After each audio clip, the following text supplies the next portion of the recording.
우리 하나님 말씀 같이 보겠습니다. 잠언 2장 13절부터 22절까지입니다. 잠언 2장 13절부터 2장 13절 22절까지입니다. 한 절씩 교독하겠습니다. 우리 무리는 정직한 길을 떠나 어두운 길로 행하며 생각하기를 기뻐하며 악인의 패역을 즐거워하나니 그 길은 구부러지고 그 행위는 패역하리라.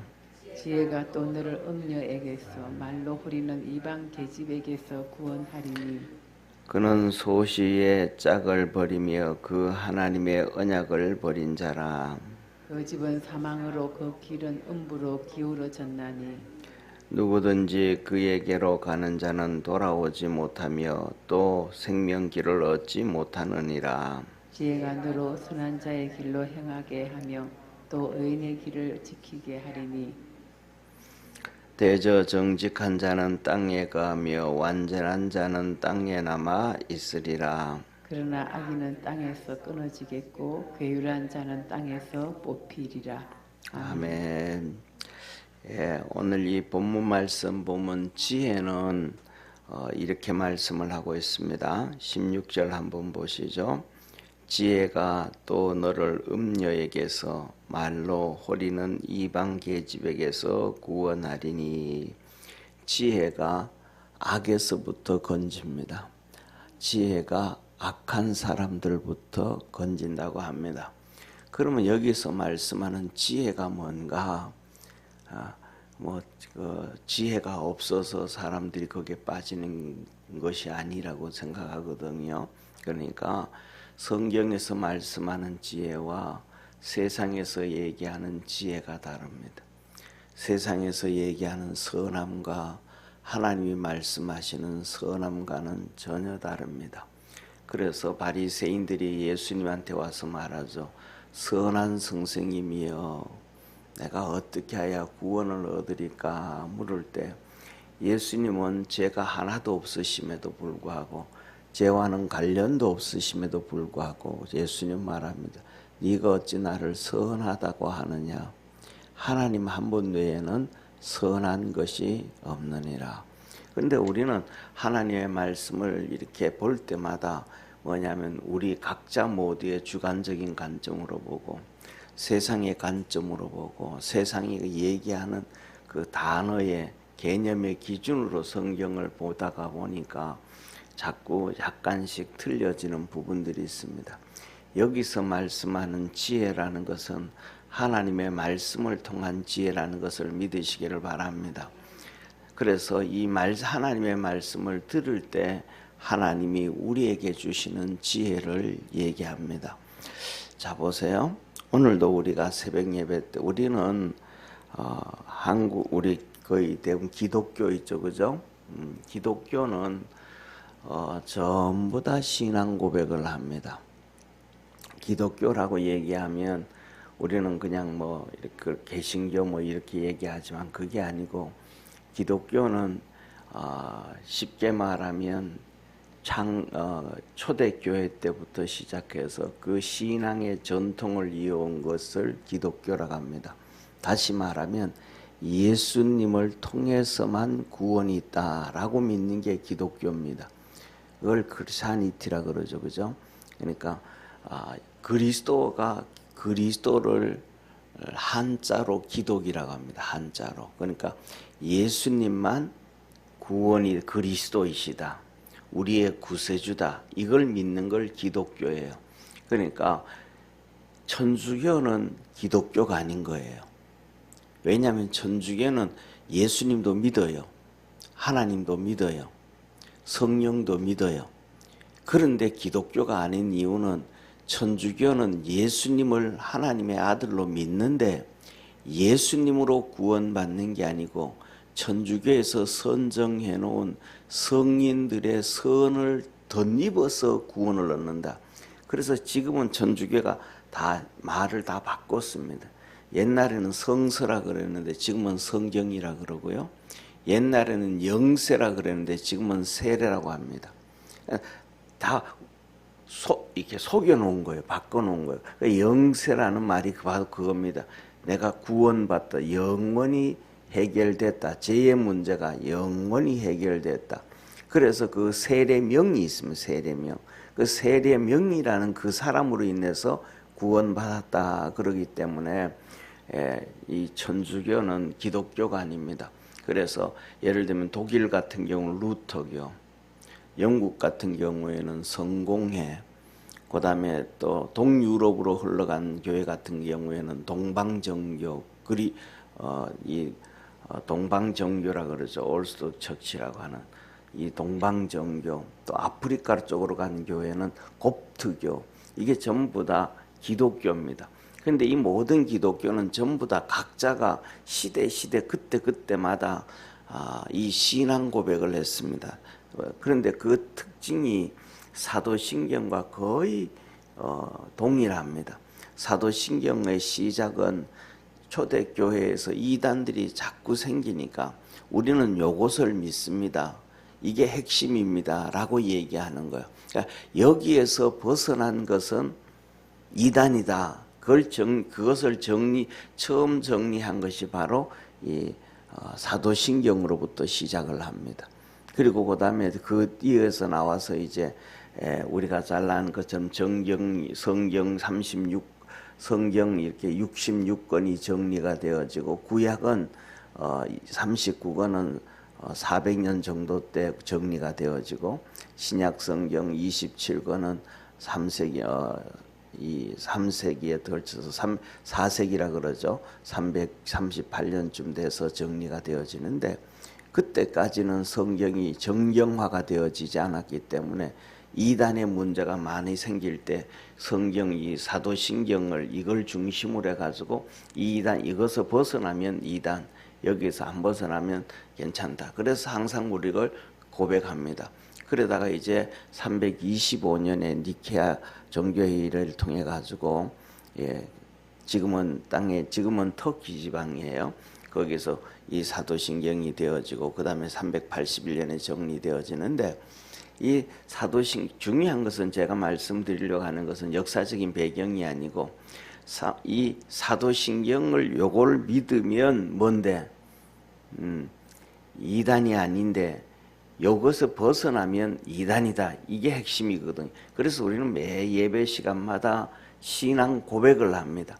그런데 중요한 것은 뭐냐면 이 사도신경을 외우고 그 다음에 신앙 고백을 하면서도 우리 믿음의 성도들이 그것을 신앙생활을 하는데 잊어버려요. 그러니까 뭐든지 이렇게 적용을 시켜야 되는데 적용을 안 시키다 보니까 이단으로 가가지고 있으면서도 적용을 안 시켜요. 그러니까 우리나라 대표적인 경우에 보면 옛날부터 이단들이 너무 많았잖아요. 과천에서부터 1960년대 과천에서부터 시작해서 장막운동부터 시작해가지고 그 다음에 다미선교에 나오고 뭐 지금은 신천지까지도 판을 치잖아요. 근데 거기에 빠진 사람들의 거의 80% 90% 이상이 성도들이에요. 성도들이 그걸로 다 가가지고도 모르는 거예요. 사도신경을 매면 되는데 예를 들면 신천지 같은 경우잖아요. 그죠? 그러면 여기 보면 모르잖아요. 우리는 전능하신 창조주 하나님 아버지를 내가 믿고 외아들이 그 예수님께서 그리스도인 것을 믿고 성령께서 예수 그리스도로 인해서 탄생되신 것을 믿고 그 성령을 믿잖아요. 그런데 이 성령이 누구냐면 신천지에서는 이만희라 그러는 거예요. 그러면 이만희를 통해 가지고 예수님이 마리아에게 잉태되셨는가? 그건 아니잖아요. 이만희가 성령인데 그가 우리 속에 임하셨다. 그럴 수는 없잖아요. 그럼 그것만 대입해 보면 대번 뭐가 되냐면 이게 이단이구나 하고 성도들이 빠져나와야 되는데 사도신경은 사도신경으로 외우고 그것을 신앙으로 접목을 못하는 거예요. 이게 심각한 문제가 그러니까 이게 뭐냐면 한마디로 말하면 지혜가 없다 이 말입니다. 쉽게 말하면 이렇게 생각을 하면 됩니다. 요새는 전부 다 그렇지만 옛날에는 보세요. 걸어서 다 다녔잖아요. 걸어서 버스 타고 전철 타고 이렇게 걸어서 다녔는데 집에 좋은 차를 놔두고 운전 면허도 가지고 있는데 차는 놔두고 그냥 버스 타고 뭐 타고 걸어서 또 장 보러 가고 장 보고는 또 그거 무거운 거 들고 온다고 한번 생각해 보면 바보 소리 들을까요? 지혜로운 소리 들을까요? 바보 같은 거잖아요. 오늘 매주마다 성경 이 신앙 고백을 하고 그다음에 그것을 묵상하고 그것을 하면서도 그걸 신앙에 적용을 못하는 거예요. 그게 뭐냐면 우리가 너무 많은 습관이 하나님의 말씀을 듣고 그 말씀을 우리 삶에 적용해야 됨을 믿으시기를 바랍니다. 내 생각을 끄집어내놓고 해야 되는데 그거는 그거고 이거는 이거고 이거는 이거고 말씀 듣는 거는 이거고 성경 읽는 것도 그거고 생활과 이것이 둥 떨어져 버리니까 이단이 와서 무슨 말을 해도 그냥 거기서는 그 당시에 자기가 생각 이단이 아닌 것 같은데 사람이 착한 것 같은데 좋은 것 같은데 그게 아니라 오늘 여기에 지혜는 하시는 말씀이 하나님의 말씀을 듣고 그 말씀대로 살아간다. 그 말씀대로 살아갈 때 오늘 여기에 본문 말씀에 보면 그 음녀에게서도 벗어나게 되어지고 호리는 이방 계집으로부터도 벗어나게 되어지고 악한 것에서부터 벗어나게 되어짐을 기억하기를 주의 이름으로 축원합니다. 이게 하나님의 말씀. 우리가 말씀을 듣고 말씀을 이끌려서 살아가야 되는데 이 말씀을 듣고 말씀에 이끌려 살아가지 아니하면 안 된다. 그래서 그 말씀에 이끌려 살아가지 아니하는 사람들은 13절 보세요. 이 무리는 정직한 길을 떠나 어두운 길로 행하며 전부 자기 생각대로 가는 거예요. 자기 방법대로 가는 거예요. 구원도 자기 생각대로 하는 거예요.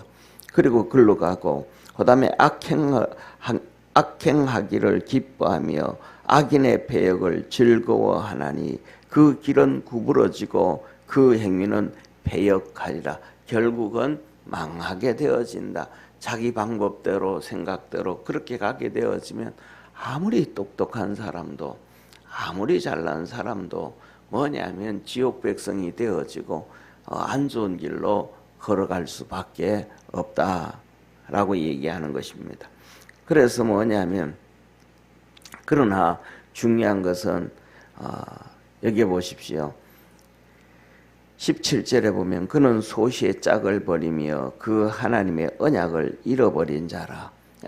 말씀을 잡지 아니하면 지혜가 없으면 다 하나님이 주신 그 언약까지도 다 잃어버리게 되어지고 그 다음에 18절 그 집은 사망으로 그 길은 음부로 기울어졌다. 사망과 음부 지옥이잖아요. 그죠? 그걸로 다 가게 되어졌다. 그래서 저와 여러분 우리는 하나님 말씀을 보고 듣고 그 말씀을 우리 가슴에 이렇게 저장하기를 축원합니다. 그래서 시편 1편에 그러잖아요. 복 있는 사람은 주야로 그 말씀을 묵상하는 자로다. 묵상을 왜 그렇게 살기 위해서 묵상하는 거잖아요. 때에 따라서는 내가 내 삶이 이런데 하나님 말씀이 이러니까 내 삶이 이런 상황에서는 이 말씀 따라가기가 참 어렵다, 힘들다 이런 경우도 나오잖아요. 그럴 때는 그 말씀을 깊이 묵상하다가 보면 내 상황이 이런 상황인데 이 말씀이 나를 이렇게 이끌어가는구나. 그래서 그 길로 이끌어 가다가 보면 이끌림을 받게 되어지면 하나님께서 하시는 말씀이 시편의 1편에 그러잖아요. 의인은 시냇가에 심은 나무같이 그 잎허리가 청성하고 형통하게 되어진다. 말씀을 쫓아가게 되어질 때 하나님의 역사가 이루어짐을 꼭 기억하기를 바랍니다. 그래서 이렇게 말씀을 합니다. 그래서 누구든지 자기 방법으로 살아가면 19절 누구든지 그에게로 가는 자는 돌아오지 못하며 또 생명길을 얻지 못한다 그랬습니다. 그러나 20절 우리 한번 같이 읽습니다. 지혜가 너로 선한 자의 길로 행하게 하며 또 의인의 길을 지키게 하리니 떼어져 정직한 자는 땅에 거하며 완전한 짝는 땅에 남아 있으리라. 우리 믿음의 성도들이 그렇게 되어지기를 주의 이름으로 축원합니다. 말씀을 듣고 그 말씀을 붙잡고 살아서 그 말씀의 지혜가 여러분들을 선한 길로 이끌고 의인의 길로 이끌어가는 축복의 역사가 있기를 소망합니다. 기도하겠습니다. 전능하신 하나님 아버지, 지혜는 세상의 타락에서 건져준다고 합니다. 음녀에게서 건져주고 호리하는 이방 계집에게서 건져주고 또 여러 악한 모든 가운데서 건져준다 하였습니다. 지혜는 건져주는 것뿐만 아니라 선한 길로 이끌어 주시고 악인의 길에서 지켜주시고 그래서 하나님 앞에서 이 땅에서 은혜가 남아 있으리라. 하나님의 은혜가 있고 복이 있음을 약속하셨습니다. 우리 사랑하는 모든 성도들이 우리의 방법이 아니고 하나님의 방법, 하나님의 뜻, 하나님의 말씀을 쫓아 살아갈 수 있게 도와주시고 그 말씀을 듣고 내 것으로 만들어갈 때에 지혜가 있게 하시고 믿음이 있게 하시고 주님의 뜻을 볼 수 있게 하시고 주님의 이끌림을 따라서 복된 삶 살도록 하나님께 영광을 돌리며 살도록 은총 내려 주옵소서. 오늘 하루도 주님께 맡깁니다. 주님께 이끌림 받기를 원합니다. 인도함 받기를 원합니다. 주님 함께하여 주시고 구원의 역사 이루어 주옵소서. 예수님의 이름으로 기도드립니다. 아멘. 하늘에 계신 우리 아버지여, 이름이 거룩히 여김을 받으시오며 나라의 임하옵시며 뜻이 하늘에서 이룬 것 같이 땅에서도 이루어지리다. 오늘날 우리에게 일용할 양식을 주옵시고 우리가 우리에게 죄진 자를 사하여 준 것 같이 우리 죄를 사하여 주옵시고 우리를 시험에 들게 하지 마옵시며 다만 악에서 구하옵소서. 되게 나라와 권세와 영광이 아버지께 영원히 있사옵나이다. 아멘.